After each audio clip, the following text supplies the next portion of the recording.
धन्य है जो गरीब हैं। वो गरीब है क्योंकि वो धन्य हैं। और वो क्यों धन्य हैं? क्योंकि स्वर्ग में उनके लिए बड़े बंगले हैं, घर हैं, ये और वो हैं। मैंने कहा वो ये नहीं कह रहा है, वो कह रहा है कि अगर तुम गरीब हो तो खुद को धन्य समझो, क्योंकि अभी नया सिस्टम लाया जा रहा है। परमेश्वर का राज्य भीतर आ गया है। परमेश्वर के राज्य के सिद्धांत आपके लिए काम करेंगे। ये आपको गरीबी से संपन्नता में लेकर जाएंगे।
ये कष्ट का भाग, जिस कष्ट में से मनुष्य जाता है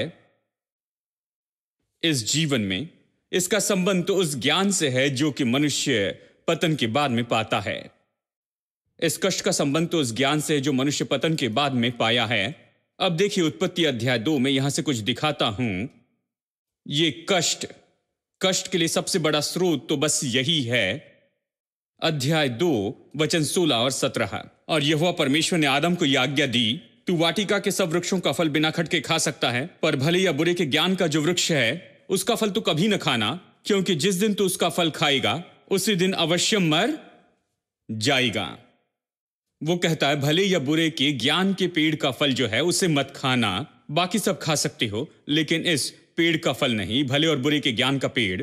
यहां पर ज्ञान शब्द इसके अनुवाद में, इसका अनुवाद इस तरह से किया गया, ये ज्ञान जो पाया गया है ज्ञानेंद्रियों के प्रयास के द्वारा, यानी ये ज्ञानेंद्रियों का ज्ञान है। देखिए 2 तरह के ज्ञान है, एक है समझ का ज्ञान और दूसरा है प्रकाशन का ज्ञान।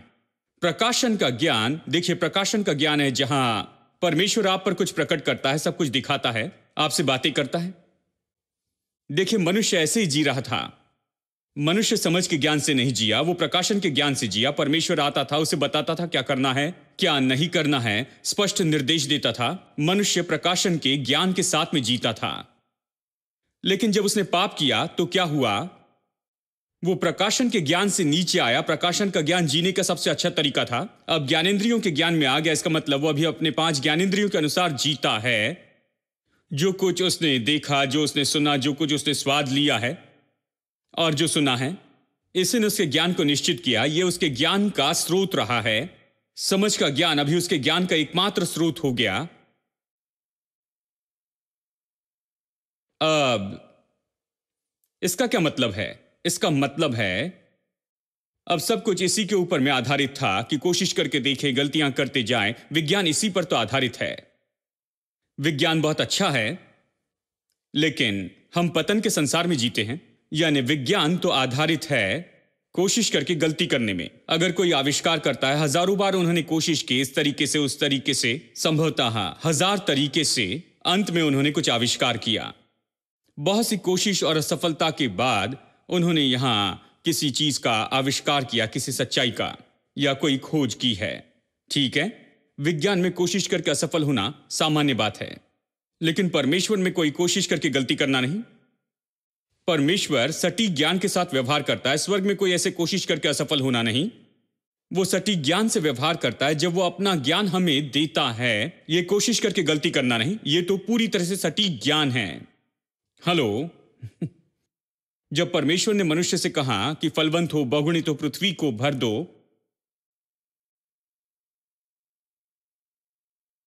और सब कुछ वश में कर लो, सब कुछ वश में कर लो और सब पर अधिकार करो। अब आप सब कुछ अपने वश में ऐसे नहीं कर सकते हैं कोशिश करके असफल होने से। कोशिश करके असफल होना ऐसी जीवन शैली या कोशिश करके असफल होने का जो तरीका है, यह संसार पर अधिकार करने का आसान तरीका नहीं है। कहिए संसार में जो आर्थिक मंदी आई थी, बहुत से देशों ने इसके कारण दुख उठाया। वो क्या कर रहे हैं? कोशिश करके असफल हो रहे हैं। इसकी कोशिश करते हैं, इसकी कोशिश की असफल रहे तो दूसरे की कोशिश करते हैं और वो भी असफल होता है। क्या कोई जानता है क्या कर रहा है? वो सोचते हैं, वो जानते हैं, उन्हें लगता है कि सही जवाब मिलेगा, लेकिन नहीं मिला। वो कोशिश करते हैं, इसकी कोशिश करते हैं। अभी और अगले साल जानेंगे कि इसने काम किया या नहीं। लगभग 6 महीने 1 साल लगता है कि जाने कि क्या अर्थव्यवस्था को बदल देगा या नहीं। कोशिश करते, गलती करते, यही तो अच्छा तरीका उनके पास है। इस संसार में जहां परमेश्वर मनुष्य से सीधी बात नहीं करता है और मनुष्य उसकी नहीं सुनते हैं, जो उनसे बात करता है, बस एक ही तरीका है कि वो अपने बल में आगे बढ़ते जाएं, अपनी बुद्धि से और अपने ही कोशिश करके असफल होने के तरीके से, अपने अनुभव से वो इसे करते हैं।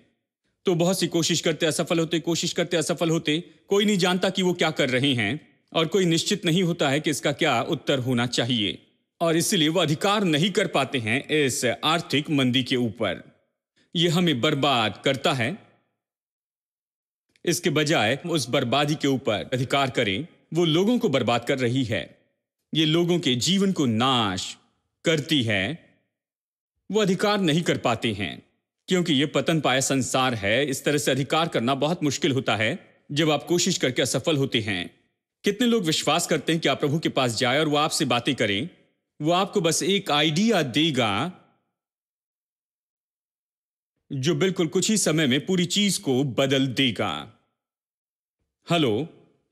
यदि ये प्रभु का दिया विचार है तो परमेश्वर सीधी तरह से बताएगा कि कहां पर, किस जगह पर गलती है, और परमेश्वर इसके लिए हल भी बता सकता है।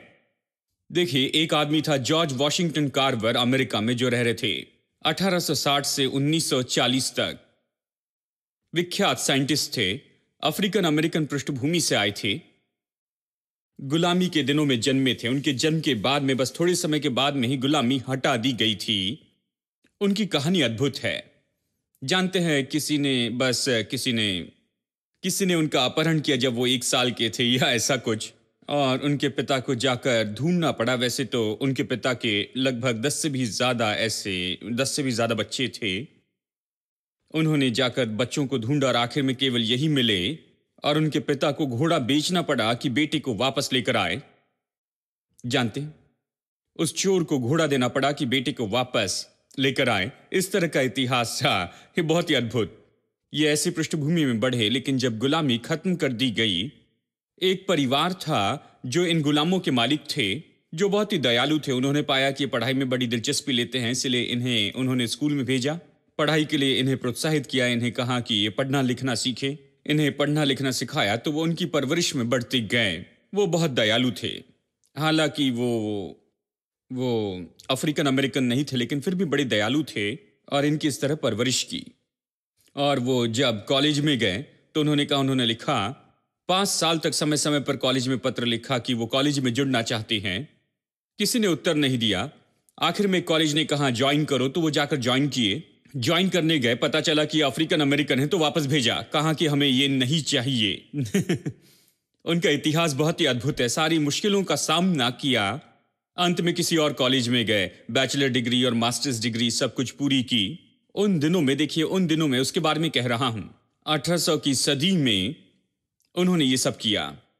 और वो बहुत अच्छे साइंटिस्ट थे, बहुत ही योग्य साइंटिस्ट थे। जीवन के आखिरी 20 साल में वो बहुत ही विख्यात साइंटिस्ट बन गए, जिसे अमेरिकन सरकार और उस समय के सारे प्रेसिडेंट पहचानते थे। जॉर्ज वॉशिंगटन कार्वर, हर राज्य में जाइए, वहां पर उनके नाम पर 10 स्कूल तो आप देखेंगे ही, इतने विख्यात थे। जानते हैं, वो दावा करते हैं कि उनकी ज्यादा से ज्यादा खोज जो है उसमें परमेश्वर ने उनकी मदद की है। वैज्ञानिक कहते हैं कि मैंने कोशिश करके असफलता के तरीके का उपयोग किया और मैंने अनुभव किया और उसके बाद में ये उत्तर पाया। वैज्ञानिक यही कहते हैं। वो परमेश्वर के बारे में नहीं कहते, वो अपने एक्सपेरिमेंट के बारे में बताते हैं कि कैसे ये पाया, लेकिन ये कहते हैं प्रभु ने मदद की। वो कॉलेज में बाइबल स्टडी किया करते थे, वो बहुत ही आत्मिक व्यक्ति थे। वो कहते हैं कि वो लेबोरेटरी में जाते कई बार और वो किसी समस्या को देखते और नहीं जानते कि इसके साथ में क्या करें, तो फिर वो बस वहां पर बैठकर प्रार्थना करते और कहते हैं कि अचानक वहां पर उनके सामने एक पर्दा खुल जाता था और प्रभु दिखाता था, उन्हें विचार देता। और फिर अंत में क्या हुआ, उन्होंने एक मूंगफली को खोला, एक मूंगफली, उन्होंने मूंगफली ली और एक खोज की कि इस मूंगफली से 300 प्रोडक्ट बना सकते हैं। फेशियल क्रीम से लेकर बच्चों के लिखने के लिए क्रेयॉन्स भी, 300 प्रोडक्ट, बहुत से प्रोडक्ट आज भी बनाई जा रही हैं क्योंकि उन्होंने खोजा है। अभी भी उन्हें रॉयल्टी मिलती है। देखिए, एक मूंगफली से 300 प्रोडक्ट्स। हेलो। मैं विश्वास करता हूं प्रभु ने उनकी मदद की। कई बार उन्हें सही साधन नहीं दिए जाते थे और कई बार उनके पास में सही साधन नहीं होते थे। ये सब, बहुत से लोग उनके विरुद्ध में थे, उनसे जलन रखते थे और उस समय इन्हें कॉलेज में 2 कमरे दिए जाते थे, जबकि बाकी सारे प्रोफेसर्स को रूम शेयर करना पड़ता था। इन्हें ज्यादा तनख्वाह देकर 2 कमरे दिए गए और सभी इनका इनकार करते थे, इनसे नफरत करते थे कि इस व्यक्ति को इतना ज्यादा महत्व दिया जा रहा है। ऐसा लगता था कि हेनरी फोर्ड इन्हें नौकरी देना चाहते थे, मिशिगन ले जाना चाहते थे, टस्की अलाबामा से, जहां पर ये रहते थे, और उस समय 6 आंकड़े की तनख्वाह देनी चाहिए और इसने एक बार से भी ज्यादा उसका इनकार किया क्योंकि डियरबर्न मिशिगन उनका काम नहीं था और वो टस्की अलाबामा में ही रहना चाहते थे। 40 साल से भी ज्यादा समय मुश्किलों का सामना करते हुए सिखाया और सच में ऐसे नाम और शोहरत पाई जो दूसरे किसी ने नहीं पाई थी। मुख्य बात है कि उन्होंने कहा प्रभु ने मदद की। ऐसा पढ़ा लिखा व्यक्ति, इतना विद्वान व्यक्ति, ये ऐसे कहे मैं वैज्ञानिक हूं, प्रभु ने मेरी मदद की कि ये सारी आविष्कार करूं, ये अद्भुत है। वो बिना शर्म से कह रहे थे कि परमेश्वर ने मेरी मदद की है। और मैं आज आपसे कहता हूं मेरे दोस्तों, यही तो परमेश्वर चाहता था कि सारी बातें बिल्कुल इसी तरह से हो। परमेश्वर हर मनुष्य की मदद करना चाहता है, वो आपसे बातें करना चाहता है। परमेश्वर आपको कर्जे से बाहर निकलने का मार्ग दिखाना चाहता है। प्रभु मार्ग दिखाना चाहता है कि व्यापार में कैसे सफल हो जाए। परमेश्वर आपको मार्ग दिखाना चाहता है कि आप परिवार की समस्या को हल कर सके। परमेश्वर मार्ग दिखाना चाहता है कि कैसे जीवन में विजयी हो जाए। शायद आप बार बार असफल रहे हैं, प्रभु मार्ग दिखाना चाहता है, पर हम उसके पास जाना नहीं चाहते। हम सोचते प्रभु और व्यापार एक साथ नहीं चलता। जैसे किसी ने मेरी ओर देखकर कहा, ये पास्टर, इन्हें छोड़ दो, इन्हें व्यापार नहीं आता। जानते हैं, और मैं हर समय बिजनेस के बारे में कहता हूं। वो सोचते हैं पास्टर को बिजनेस पता नहीं, वो इतने आत्मिक है, स्वर्गीय हैं, हमेशा स्वर्ग में उड़ते रहते हैं। खैर, मैं तो नहीं। मैं परमेश्वर के व्यापार के सिद्धांतों में दिलचस्पी लेता हूं। अगर आप बस परमेश्वर की सुने, वो आपको उठाकर लाएगा, नीचे वाले गड्ढे से उठाकर ऊंचाई पर बैठाएगा, जीवन में सबसे ऊंचाई पर। वो आपके संग होगा। परमेश्वर आपको कुछ बनाएगा। देखिए,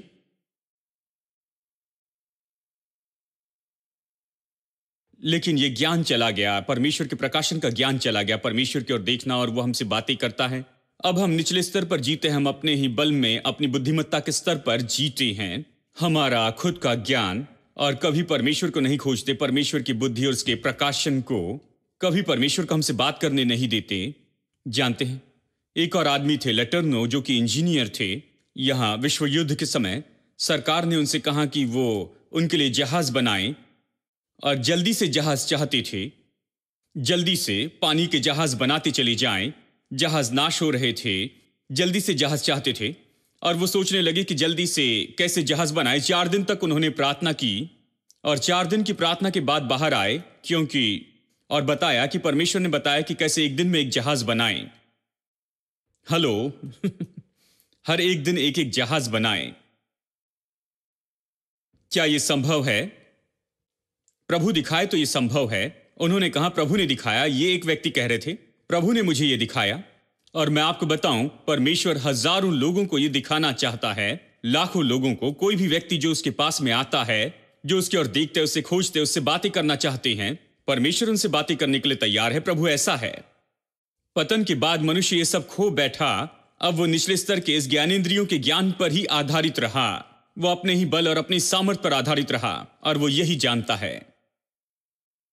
देखिए, आदम ने जैसे पाप किया, वो समझ के ज्ञान का उपयोग करता है। समझ के ज्ञान का कैसे उपयोग करता है? अध्याय 3 का वचन 7 कहता है कि उनकी आंखें खुल गई। ये कोई अच्छी बात नहीं थी। ये तो देखिए, उनकी समझ के ज्ञान की आंखें खुल गई, और वो विवस्त्र थे, लेकिन पहले ये समस्या नहीं थी, लेकिन अब ये समस्या हो गई थी। वो देख सकते थे, उन्हें शर्म आने लग गई थी। अब उसे जाकर ढांकना था। वो जाता है प्रभु की मदद के बिना। अब पहली बार समझ का ज्ञान का उपयोग करना चाहता है। आंखें खुल गई इस मनुष्य की। समझ के ज्ञान से जीने लगा, अपने ही बल में जीने लगता है। वो जाकर अंजीर के पत्ते लेकर आता है। वो आसपास देखता है, कुछ नहीं दिखता है, क्योंकि कभी टेलर के पास में नहीं गया, कपड़ों की दुकान में नहीं गया। उसने कभी किसी को कपड़े पहने हुए नहीं देखा था कि अपनी नंगाई को ढाक सके। उसे कुछ पता नहीं था कि अब क्या कर सकते हैं। उसने किसी को नहीं देखा था। अब देखिए यहां पर अब उसे खुद से कुछ करना था। तो वो जाता है, और वो केवल इतना ही समझ सकता है कि वहां पर पत्ते हैं, और वो पत्तों को एक साथ में जोड़ता है। वो उन्हें एक साथ जोड़ता है, और वो एक साथ बनाता है, अपने लिए कुछ कपड़े बनाता है। मैं बताऊं, अच्छा है कि एक दिन में 25 बना ले, क्योंकि जब भी बैठेंगे और खड़े होंगे वो कपड़े फटेंगे। हाँ, हर दिशा से। हाँ और परमेश्वर ने इस बुरी दशा को देखा। जब उसने आकर ये पाया, उसने कहा कि ये क्या है। उसने कहा देखो, हम तो नंगे थे, और इसलिए मैंने सोचा ये बना ले। तो परमेश्वर ने कहा तुमने ये क्या बनाया है? देखो, तुम्हारे समझ के ज्ञान ने तुम्हारे लिए यही कहा। उसने कहा यहाँ आओ, और उसने चमड़े के अंगरखेप बनाए। अब देखिए, लेदर जैकेट और लेदर पैंट्स और लेदर की चीजें इस अमेरिकन ने नहीं बनाया है। हमारे परमेश्वर ने उत्पत्ति 2 में नहीं 3 में उसने ये बनाया। उसने कहा तुम इसे पहनकर बैठ सकते हो, सो सकते हो, दौड़ सकते हो। ये फटेगा नहीं, इसका फटना बहुत मुश्किल है। ये काम करेगा, हर एक परिस्थिति में काम करेगा। हाँ, समझ के ज्ञान को देखिए, वो कितना दूर ले जाएगा। ज्यादा दूर नहीं ले जाएगा। किस हद तक समस्या को हल कर सकता है? ज्यादा समस्या हल नहीं कर सकता। क्या आपको अंजीर के पत्ते के कपड़े चाहिए? यदि प्रभु मदद नहीं करता तो हम अंजीर के पत्तों के कपड़े में ही फंसे रहते। मुझे पता है, चमड़े के कपड़े पहनने के बाद में उसने कोई आइडिया पाया होगा। ठीक है, अभी हम कुछ कर सकते हैं, और भी चीजें बना सकते हैं। अभी बहुत सी ऐसी बातें हैं जो अभी हमारे पास है, लेकिन मनुष्य के विचार उसे ज्यादा दूर नहीं ले जाते। लेकिन परमेश्वर के विचार सफलता की ओर लेकर आएंगे। ठीक है, देखिए, इसलिए यीशु ने कहा कि इसकी चिंता न करना कि तुम क्या खाओगे और तुम क्या पियोगे या फिर तुम क्या पहनोगे। मनुष्य यही तो सोचता है, उसकी बस यही सोच है। वो कहता है, देखिए इंग्लिश में अच्छे से ये कहा गया है, कोई विचार न लेना। अब देखिए, कोई विचार न लेने का मतलब ये नहीं कि आपके पास कोई विचार नहीं कि आप क्या खाएंगे और क्या पिएंगे। जैसे एक बहन ने कहा, मेरे पति घर में आते हैं, कभी कोई पैसा नहीं देते, और आकर डाइनिंग टेबल पर बैठते हैं, अपेक्षा करते हैं कि उनके लिए खाना परोसा जाए। मैं चिकन करी और सब कुछ लेकर आती हूं, उनके सामने रखती हूं, और वो खाते और कभी नहीं पूछते ये कहां से आया है। मुझे पता है कोई विचार न लेना इस विचार में है, कोई विचार नहीं लेना। इसे पत्नी पर छोड़ दो, वो जाए और इसे कहीं से ढूंढ के लेकर आए। कोई विचार नहीं करना। वो इस तरह के विचार नहीं करने पर नहीं कहता है, वो कहता है कोई चिंता के विचार नहीं लेना। देखिए यहां पर यीशु यही तो कहता है, तुम चिंता के विचार नहीं लेना, क्योंकि चिंता के विचार चिंता है और चिंता से डर आता है और डर विश्वास के विरुद्ध में काम करता है। डर अच्छा नहीं है। देखिए कहता है अन्य जाति इसी की खोज में रहते हैं, लेकिन तुम्हारा स्वर्गीय पिता जानता है कि तुम्हें इसकी जरूरत है। इसकी चिंता मत करो। तुम्हारा स्वर्गीय पिता है। जो परमेश्वर को नहीं जानते उनके पास कोई नहीं, लेकिन तुम्हारा स्वर्गीय पिता है। तो पहले परमेश्वर के राज्य और उसकी धार्मिकता को खोजो। बहुत से लोग नहीं जानते परमेश्वर का राज्य। जब भी प्रभु का राज्य कहे तो स्वर्ग के बारे में सोचते हैं। देखिए लूका 6:20 में हमें बताया गया, धन्य है वे जो गरीब हैं, क्योंकि परमेश्वर का राज्य ऐसो ही का है। तो हमें बताया गया कि अगर हम गरीब हैं तो तुम धन्य हो, क्योंकि स्वर्ग में तुम्हारे लिए बड़े बड़े बंगले हैं, सोने की सड़कें हैं और तुम वहां पर जाकर रहोगे।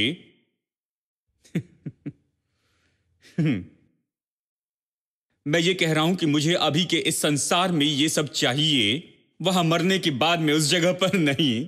अब सब कुछ बुरा है, अभी मुझे इसकी जरूरत है, मुझे अभी चाहिए। देखिए मरने के बाद में नहीं। वो कहते हैं खैर भाई ये कहां गया है, धन्य है जो गरीब हैं। वो गरीब है क्योंकि वो धन्य हैं। और वो क्यों धन्य हैं? क्योंकि स्वर्ग में उनके लिए बड़े बंगले हैं, घर हैं, ये और वो हैं। मैंने कहा वो ये नहीं कह रहा है, वो कह रहा है कि अगर तुम गरीब हो तो खुद को धन्य समझो, क्योंकि अभी नया सिस्टम लाया जा रहा है। परमेश्वर का राज्य भीतर आ गया है। परमेश्वर के राज्य के सिद्धांत आपके लिए काम करेंगे। ये आपको गरीबी से संपन्नता में लेकर जाएंगे। ये आपकी गरीबी से आपको छुटकारा देंगे। तो अगर आप गरीब हैं तो खुद को धन्य समझे, क्योंकि परमेश्वर का राज्य और उसके सिद्धांत आपके हैं। आप उसमें काम कर सकते हैं जैसे कोई दूसरे उसमें काम करते हैं। यह आपके लिए काम करेगा, किसी भी समय, किसी भी दिन और किसी भी जगह पर यह काम करेगा।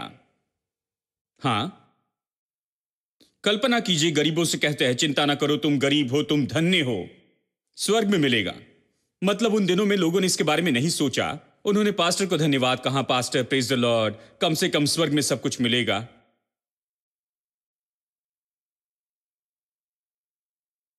बात तो ये है, हमारा परमेश्वर भला प्रभु है। हां,